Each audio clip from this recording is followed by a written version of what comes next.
রাফসানদার ছোট ভাইয়ের ব্লু এটা কি বিষাক্ত? কি বলেছে বিএসটিআই যে এইটাতে বিষাক্ত কোনো উপাদান পাওয়া গেছে?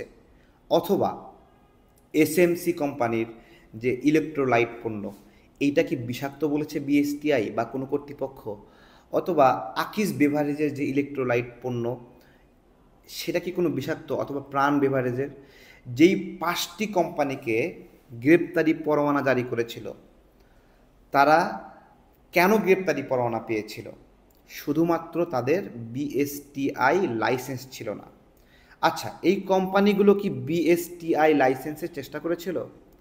হ্যাঁ, অবশ্যই তারা চেষ্টা করেছিল এবং বিএসটিআই থেকে বলা হয়েছিল এই পণ্য আমাদের ক্যাটাগরিতে পড়ে না।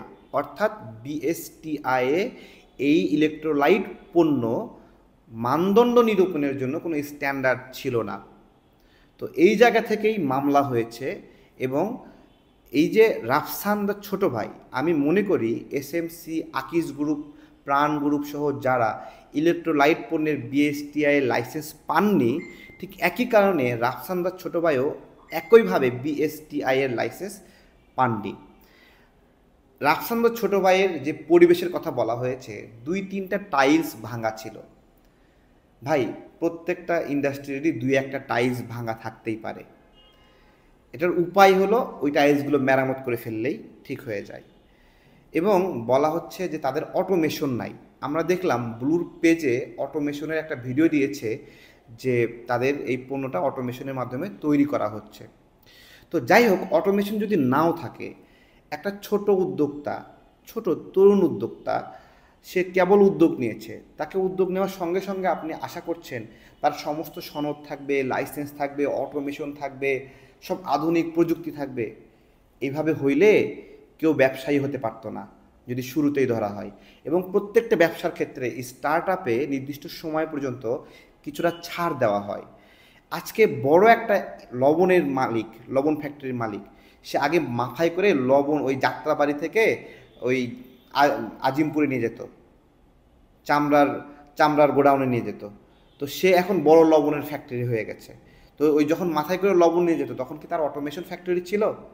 তাই বলে কি তখন লবণ বিক্রি হয়নি? বিষয় হলো রাফসানদার ছোট ভাই যে জায়গা থেকে বিতর্কিত হয়েছে সেটি হলো তার বাবা মায়ের লোনের বিষয়টা। যে বাবা মায়ের লোন বিষয়ে সে এই ব্যাখ্যাটা কোনোভাবে দিতেই পারে না। সে বলেছে আমাকে তো অ্যামাউন্টটা বলতে হবে, কত টাকা শোধ করতে হবে। ভাই, এটা সহজ প্রশ্ন। আপনি ব্যাংকে গেলেই অ্যামাউন্ট জেনে যেতেন যে কত টাকা আপনার লোন আছে। লোনের এগেনস্টে কোনো যুক্তি দিতেই পারেন না। লোন আপনাকে শোধ করতেই হবে। বাংলাদেশের নাগরিকরা যে জমানো টাকা আজকে ব্যাংকে গেলে গেলে তুলতে পারছে না। কেন পারছে না? কারণ এই লোন নিয়ে নিয়ে সেই টাকাগুলো ফেরত দিচ্ছে না। তাই সাধারণ গ্রাহকরাও লোনের টাকা বা তাদের আমানতের টাকা ফেরত পাচ্ছে না।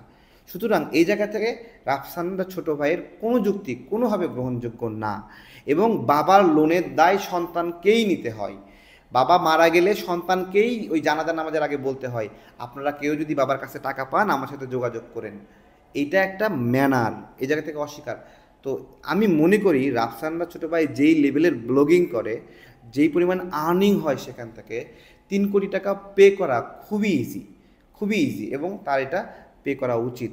কিন্তু তার যে ব্লু কোল্ড ড্রিঙ্কসটা আছে, দেখেন আমাদের দেশে কোল্ড ড্রিঙ্কসের মার্কেটে পুরা ইসরায়েলি দখলদারিত্ব, ইন্ডিয়ান দখলদারিত্ব।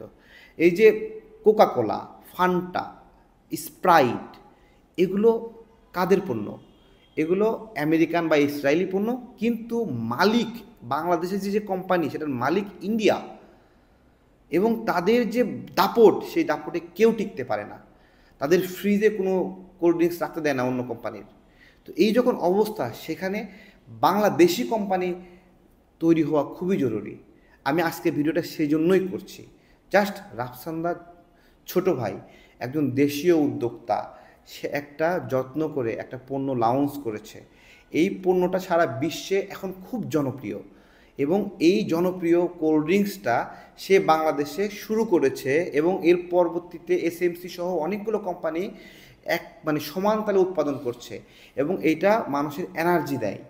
হ্যাঁ, এনার্জি দেয়। এবং এসএমসিকে যে জরিমানা করলো, সেই এসএমসির পক্ষে আবার রায় হয়েছে কি জানেন? যে এসএমসি উৎপাদন এবং বিপণনে কোনো রকম বাধাবাধ্যকতা নাই, তাহলে এসএমসি বড় কোম্পানি সে অনুমোদন পেয়ে যাবে, রাফসানদার ছোট ভাই সে পারবে না? এই ছোট উদ্যোগটাকে নষ্ট করে দিয়েন না। রাফসানদার ছোট ভাইয়ের এই উদ্যোগ ব্যর্থ হলে এইভাবে যারা একটু ইনফ্লুয়েন্সার হয়, তাদের ইনফ্লুয়েন্স দিয়ে একটা নতুন উদ্যোগ নিতে চায়, কিছু মানুষের কর্মসংস্থান হয়, উদ্যোক্তা তৈরি হওয়া বন্ধ হয়ে যাবে। আমি বিভিন্ন সময় দেখি, বিভিন্ন সময় বিভিন্ন ছোট ছোট উদ্যোক্তার মানে শোরুম দোকানে গিয়ে অনেক ধরনের অধিদপ্তরের লোকেরা গিয়ে ভিডিও লাইট ক্যামেরা অ্যাকশন করে ওই লোকগুলোকে বেইজ্জতি করে। একটা উদ্যোক্তা 50টা লোকের কর্মসংস্থান করে, ওই সরকারি কর্মকর্তাকে যদি বলেন চাকরি ছেড়ে দিয়ে তুমি উদ্যোক্তা হও, দেখি 50টা লোকের কর্ম দাও তো, পারবে? ওই গিয়ে জরিমানা করা হেনস্থা করা ইজি, কিন্তু একটা ব্যবসায়ী হওয়া অনেক কঠিন। অনেক কঠিন মানে জানের উপর দিয়ে যায়। এই যে রাফসানদার ছোটো ভাই ব্লুটাকে যেই পর্যায়ে নিয়ে এসেছে, আমরা যদি গলা টিপে এই উদ্যোগকে হত্যা করি, হত্যা করলে তো রাফসানদার ছোটো ভাই বাবার ওই লোনও শোধ করতে পারবে না, তাই না?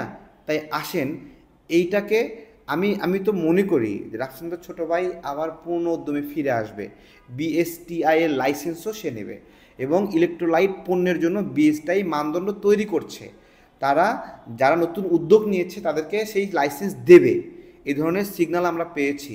এবং তারই উদ্যোগ হিসেবে এই এসএমসি উৎপাদনের আবার মানে তারা অধিকার পেয়েছে, উৎপাদন ও বিপণন বাজারজাতকরণের অধিকার পেয়েছে। তো এসএমসি পেলে রাফসানদার ছোটো ভাই কেন বলবে না? রাফসানদা বা ছোটো ভাইয়ের আমি একজন সমালোচক। কেন সমালোচক? তিনি একজন ভোট চোরের সাথে ব্লগিং করেছেন, শেখ হাসিনার সামনে গদগদ হয়ে মায়া দিয়ে কথা বলেছেন। আমরা দীর্ঘদিন ভোটাধিকার বঞ্চিত, ভোট দিতে পারি না, আমরা ভোট দিতে পারি না, আমরা মানে ফ্যাসিবাদের দ্বারা অতিষ্ঠ। সে জায়গা থেকে কোনো ব্লগার যখন ফ্যাসিবাদের পাশে গিয়ে গদগদ হয়ে কথা বলে আমাদের কষ্ট লাগে। তো রাফসানদার ছোটো ভাইয়ের এই আচরণেও আমরা কষ্ট পেয়েছি। তাকে অনুরোধ করব যে যারা মানুষকে নিপীড়ন করে তাদের পাশে দাঁড়িয়ে তুমি ভিডিও করতে পারো না ভাই, একদম পারো না, আমাদেরকে তুমি এই কষ্টটা দিতে পারো না। তুমি এই জায়গাতে মানে জাস্ট তৌবা করো যে আর কখনো করবা না। তুমি যদি না করো তোমাকে জোর করে কেউ করতে পারবে না। এবং আমি বলি তুমি সঠিক জায়গায় ফিরে আসো, তুমি নিরপেক্ষ থাকো, তোমাকে জামাত করতে হবে না, বিএনপি করতে হবে না, বাম দল করতে হবে না, ডান দল করতে হবে না, তুমি তোমার মতো থাকো একজন ব্লগার হিসেবে। এবং তোমার যে ব্লু উৎপাদন করছো এটা লাইসেন্সটা নিয়ে সুন্দরভাবে উৎপাদন করো। অটোমেশনের মেশিন কিনেছো আমরা দেখেছি। যাই হোক, এই মেশিনটা হয়তো বা ওই জরিমানার পরেই কিনেছো, বাট কিনেছো, এটা গুড। মানে আসলে ছোট থেকেই সবাই আস্তে আস্তে বড় হয়, এবং সেই বড় হওয়ার পথে কেউ যদি সৎভাবে চেষ্টা করে তাকে হেল্প করা দরকার। রাফসানদার ছোটো ভাইয়ের সামর্থ্য নাই যে সে আপনার হলো শাহরুখ খানকে নিয়ে এসে একটা বিজ্ঞাপন করবে বা সাকিব আল হাসানকে দিয়ে বিজ্ঞাপন করবে, সে জায়গা থেকে সে নিজেই একজন অভিনেতা হিসেবে বিজ্ঞাপনের মডেল হয়ে বিজ্ঞাপন করছে, চেষ্টা করছে ভাই। তাকে আমরা হেল্প করতে না পারি, এভাবে একবারে ধ্বংস না করি, গলা টিপে হত্যা না করি। রাফসানদার ছোটো ভাইকে যদি গলা টিপে হত্যা করা হয় আজকে, তাহলে আমি বলে রাখছি নতুন করে আর উদ্যোক্তা বাংলাদেশে তৈরি হবে না। শুধুমাত্র সবাই ব্লগিংয়ে ইনকাম করবে, সিনেমা বানায় ইনকাম করবে, গান গেয়ে ইনকাম করবে, কিন্তু উদ্যোক্তা যে হওয়া, প্রোডাকশন করা, আমরা কিন্তু সবাই দোকানদার হতে চাই, যে মানে আমরা ডিলার হতে চাই, দোকানদার হতে চাই, কিন্তু উৎপাদক হতে চাই না। বাংলাদেশে উৎপাদকের সংখ্যা অনেক কম। সেই জায়গা থেকে রাফসানদার ছোটো ভাইদের মতো উদ্যোক্তা যারা আছে তারা যেন উৎপাদনে এগিয়ে আসে, তার জন্য একটা মডেল হতে পারে রাফসানদার ছোটো ভাই। অনেকে রাগ করেছেন কেন রাফসানদার ছোটো ভাইয়ের পক্ষে বলছেন, আমি আসলে ভারতীয় পণ্য বয়কটের একটা সৈনিক। এই সৈনিক হিসেবে একটা জিনিস উপলব্ধি করি, আমরা কোনো দেশীয় পণ্য বয়কট করতে পারি না। আহমদুল্লাহ হুজুর বলেছেন যে দেশি পণ্য মানে কম, দামে বেশি, তারপরেও কেনেন, অত্যাচারীর কোনো পণ্য কেনা যাবে না। ভারত প্রতিনিয়ত আমাদের সীমান্তে নাগরিক হত্যা করে, এবং রাফসানদার ছোটো ভাই হতে পারে ওই কোকের কম্পিটিটর, হ্যাঁ পারে, অন্য কেউ পারবে না, কারণ তার ওই ফেস ভ্যালু আছে, তার ওই সোশ্যাল ইনফ্লুয়েন্স আছে, তাকে আমাদের সহযোগিতা করা উচিত। এটা বলেই শেষ করছি। আসসালামু আলাইকুম।